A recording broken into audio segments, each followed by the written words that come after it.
Hello everyone. My name is Olaleko Shinkoya. Today is a beautiful day. We are right in Abuja. We're just celebrating inclusion, celebrating diversity at the closeout session of the Voice project in Nigeria. And I think it's a really beautiful opportunity today to have a lot of people, stakeholders, right holders, grantees come together to just look at what Voice has done in the last 8 years and how it's been really beautiful to work together with different teams, with different people to facilitate change in different ways. And I think, so joining me in this conversation this evening, I have two people who actually work directly for Voice, not in Nigeria actually, but they are also part of the Voice community. And I'm trying to bring question to talk about what they think and to just have a feel around the ideas of what around the project, and then the reason why Voice came as a project and the impact that Voice has achieved as a project, and then looking ahead, the legacy of Voice, and more importantly, how initiatives like Voice can continue to exist and can continue to be supported to make sure that right holders, minorities are included, are empowered, and are supported to create their own journey, to support their own learning experiences, and then to build solutions for their own problems. So I have with me Anne Mulehi. I work with Voice Global as the Regional Communications Officer. Okay, regional. So you're supporting the whole of Voice project within the whole Africa and Asia. Yes. Absolutely. Thank you very much for joining this conversation. And also, I'm Aida Toye. I am the Voice Project Coordinator for Voice in Niger, and I work on the Oxfam in Niger. Okay, so Voice Niger. Okay, thank you very much for joining us again. So beautiful thing. Yeah. So I'll start with you, and basically to just think about one of the beautiful things that I personally like about Voice is the idea that you can take small organizations, small right holders, community groups, local groups, and you can support them to create their own solutions and create their own learnings, and then help them amplify and help them grow. So what do you think the role of communication, that doing that uniquely, that's not something you find in a lot of intervention, but I think that's something that is also unique to Voice in a way. So what are your thoughts around the effectiveness of being able to take use the different tools that we use as a communicator to amplify the work that they have done, and to also leverage the learning and the impact that these ideas and interventions are making? Okay, so generally, it is important to realize that maybe when you travel or when you listen to other people's experiences, you realize that there is a commonality. Maybe it could be something personal to you. Maybe, let's say, you're going through depression and you just watch something on TV or online or talk to someone else and realize they relate with the same situation. So you realize it just doesn't happen to you. Like, you're not alone in whatever that is. So for Voice, just to give a brief background, there's this principle for leave no one behind that came about. And that's what was the basis for coming up with Voice. MOFA, which is Ministry of the Netherlands, decided to implement that principle through using the now us, nothing about us without us. So coming into the question you asked about amplification, it is very important to showcase or to put out what is going on at the ground level, because the leaving no one behind, most of the marginalized communities are usually left behind. By portraying what they are doing at the ground level, creates a sort of movement or community building through different areas, and it becomes a big thing that is relatable to everyone. Absolutely, I do agree with you. I think that the communication is a very beautiful tool. It's amplifying and creating that narrative, because again, we were talking earlier today about influencing and coming together and making sure that you can have lasting stories. I think that to do that, you have to be able to amplify what is being done locally, and you can see what can be improved, what impact is being made, and then what can add back. And I think that is really, I do really like that. That is that Voice is intentional about that, and then they are supporting organizations to be able to do that. I'll come to you, Aida. I think that, again, still within the vein of the idea that Voice is a project that is very innovative in its sense, and then they use like a different mechanism. Like they have the innovate and learn grant, they have the certain opportunity grant, and all of these things that we're trying to support local organizations to come right holders and identifying these right holders to own their own development, to own their own solutions, and to correct to do that. And while the infrastructure, the financial and non-financial benefit that voice provides enables that. So in your experience as a project coordinator supporting organization in Nigeria to do this, what do you think are the most, the highlights of that model, of that way of being intentional about supporting local organizations and supporting them to grow and then allowing them to own their own journey? Okay. Thank you so much for that question. I think it's very important to emphasize on the fact that Voice as a program hasn't only been granting the organization, Voice has also been empowering the organization, not only the right holders. And that's the testimony that we often have from the project coordinator that, okay, with the Voice funding, they've been empowered themselves, the organizations, and also through the linking and learning framework, that's also opportunities for grantees to work together and empower one another. And what has come out of all this is the power of collaboration. And as Anne said, the power of now us, nothing about us without us. So the grantees, having been reinforced, have given them as organizers and as right holders the power that it has given them more strength, more voice to express themselves, which is the main goal of voice, the voice, Yes, of yes, course, yes. la voix, as we say in French. And the importance of having programs like such as Voice is to reinforce the first goal, to reinforce the organizations, because when programs come, they have a life. Like they start 1st of January of one year and they will end 31st of December of another year. So I think local organizations have to keep that in mind, that when programs come, they have a beginning and have an end. So it's to take whatever they can, and Voice was there for that, to reinforce them, and so they have also to create mechanism within the organization to be able to do things by themselves. That's the wish that we have for them. Absolutely, I think that's very important because I think at the end of the day, you are just Voice or is enabling organization. So you just want to enable, exactly supporting them, curating them. I mean, I myself speaking as a grantee under the Voice program, I know that one of the capacity opportunity to have capacity development as part of implementing the project is like a co-curation kind of an environment where you're creating the project, you are implementing, but you're also learning as an organization in that process, and you are empowered to support to attract other opportunities beyond Voice because you have been supported to be positioned. And I think I found that very useful as a strategy as well, creating that. And I think that, so I want to speak a little bit about the concept of now us, nothing for us without us, like the taking ownership. And I want either of you or both of you to just take a stab at the, what does that mean? I mean, for Voice, like, okay, yes, nothing for us without us. We know what that means in the literal sense, but in deepening it, what does it exactly in Voice work? How is Voice like? How has Voice implemented that idea or that concept or that phrase that has been developed as part of this project? You can go. Okay, Yeah. so I'll begin explaining it by giving an example. When policies are made, for example, let's say disability policy, you figure out that the ones who are behind it are people who are not with disability. Yet they are creating a policy for people with disability.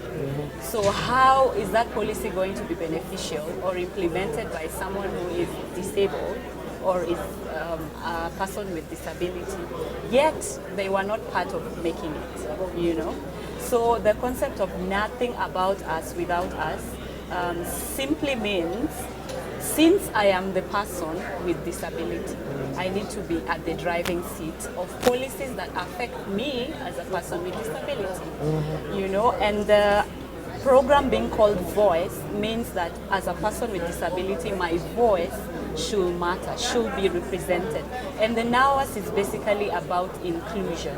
So in short, we are saying, all right, if you want to create these policies for us, just include us.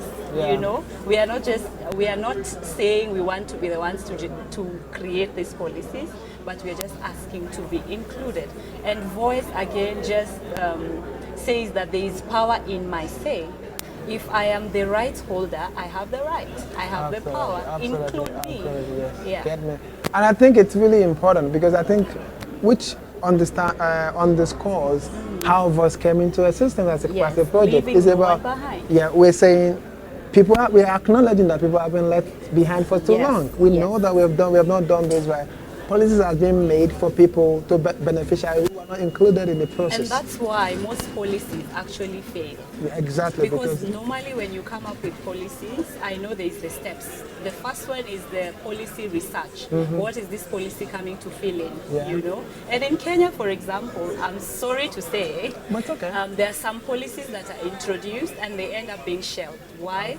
Because they did not follow the procedure. Yeah. Or they followed the procedure but they go to a point where the rights holders, let me use that word, Yeah. the rights holders don't benefit of it.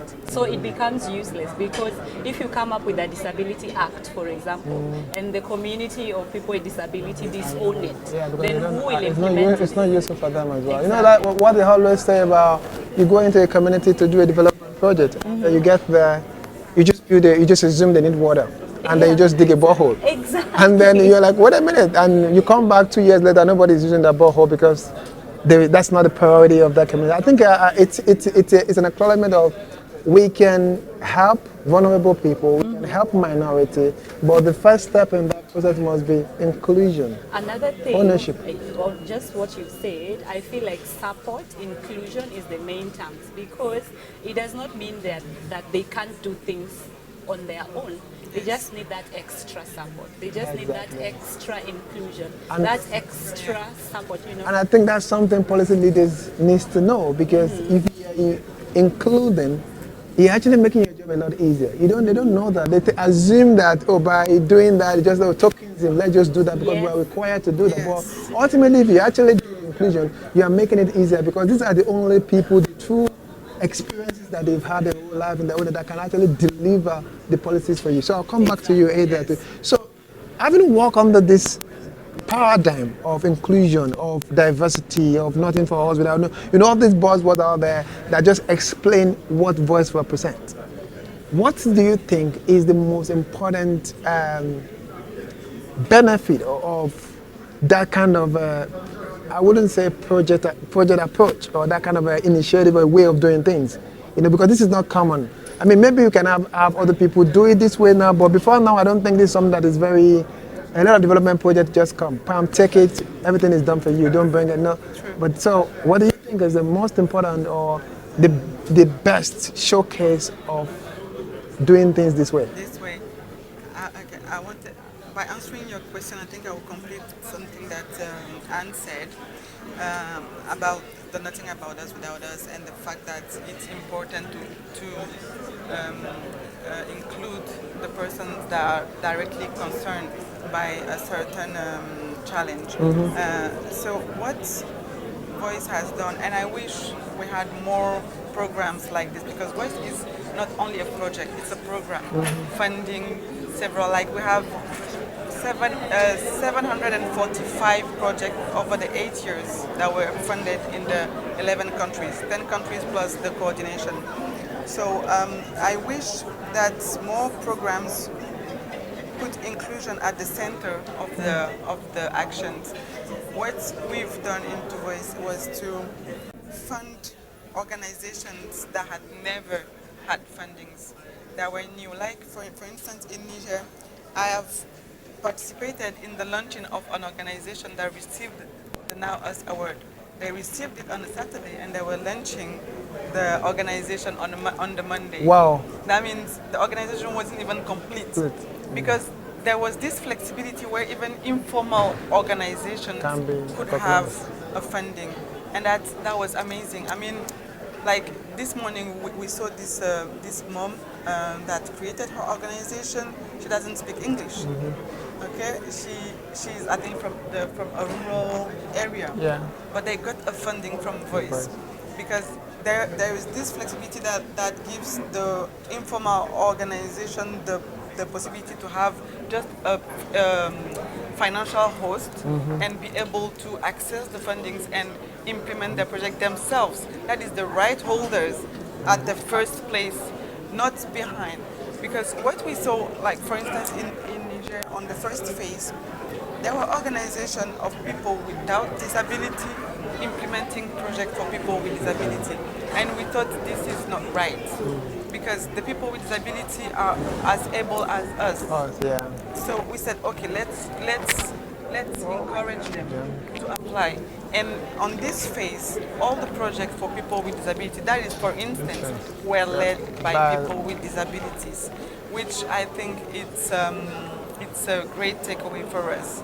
And so the power of nothing about us without us. I couldn't agree less. I do believe that I like the concept. I think when we even applied as an organization for the project, what struck me was the whole idea that they created a project that says sudden opportunity. So you are aware that something can happen. Advocacy is so live that there might be need for something to be done, something so quickly, and you want to put it around that. And that shows how thoughtful the team are in designing the project, taking into consideration the different possibilities around how the project can be delivered. And that really helped people, organization and the right holders to do, because the certain opponent that we talked about was about young people. We had the NSAS protest, and then thousands, millions of young Nigerians were up on the street, and quickly there was a whole call to say, if you have ideas around it, I think nothing can be as innovative in development as that. Like just being right in the middle of the action, seeing it as happen, taking action just as right the thing is happening, and that is an enabler, enabling organization, enabling right holders to solve their own problem, not only by being creative alone, but right in the middle of a crisis. Because that's where you have the most energy. That's why you have the highest level of interest and motivation to do something. And if you can have funding that backs that energy up, we can only imagine what's possible. So I think it's really interesting to today has been an emotional day for me personally, just to see how much people have done, and people just hearing stories from different people on what most of grantees are getting money for the first time from Voice. And I think you want to say something about it? Yes, I want to add on what you're talking about, the approaches Voice has used, and that's why it has become very successful. And that's why it's very sad for most grantees that the program is coming to an end. I feel like the rights holder best approach is which Voice took. And it became successful because of the innovative approaches, for example, linking and learning, knowledge exchanges, and community of practice. These are things we've not seen with other funders. And then I feel like Voice is among the unique donors who fund you and still capacity build you to implement. And build into it, And I think that's one of the best ways you can do, because again, it's like, do you want to give someone a fish or you want to teach them how to fish? Because and I think it doesn't even matter that the project is ending, because I think that in whole, the legacy of Voice is that they have enabled so many organizations and individual and right holders to understand what's possible, to learn to that capacity element. And I'm sure that in 3, 4, 5, 10 years, you will see that a lot of these organizations will get funding from other organizations. We already know that that's already happening anyways, but it can also say, so it won't really matter whether Voice is ending. The legacy of Voice is the opportunity that it has created, the impact that it's creating around setting up organizations, setting up right holders to actually do more beyond the project itself. And I think that's really interesting to see. And we saw that at the end of today, and I think so again, thank you very much for speaking to me, and thank you very much for Aida. I know this is impromptu, we didn't plan it, but it's really good. Thank you for sharing your insight.